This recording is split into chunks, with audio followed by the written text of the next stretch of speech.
La Russie teste la préparation au combat d'une unité équipée de missiles balistiques intercontinentaux Yars dans une région au nord-ouest de Moscou. On citait les agences de presse vendredi le ministère russe de la Défense. Yars, qui peut être déployé sur des plateformes de lancement ou monté sur un lanceur mobile, a une portée allant jusqu'à 11 000 mètres-kilomètres et est capable de transporter et de lancer plusieurs ogives nucléaires. La Russie a mené une série d'exercices nucléaires cette année dans ce que les analystes de la sécurité disent être des signaux visant à dissuader l'Occident d'une intervention plus profonde dans la guerre en Ukraine.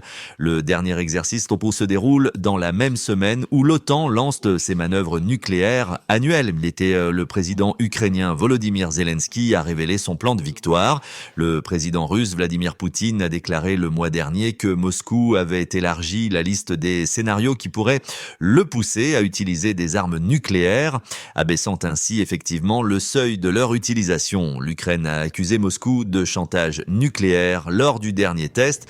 Une unité dans la région de Tver pratiquera le mouvement des missiles Yars sur le terrain à des distances allant jusqu'à 100 mètres. Il y a 100 km sous camouflage et leur protection contre les frappes aériennes et les groupes de sabotage ennemis, a cité le ministère de la Défense Interfax.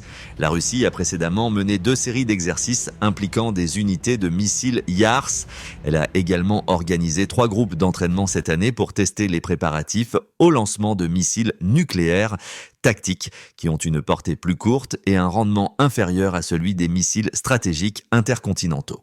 Pendant la guerre, Poutine a souvent émis des avertissements selon lesquels la Russie possède le plus grand arsenal nucléaire au monde, mais il a insisté sur le fait qu'il n'est pas nécessaire d'utiliser des armes nucléaires pour obtenir la victoire en Ukraine.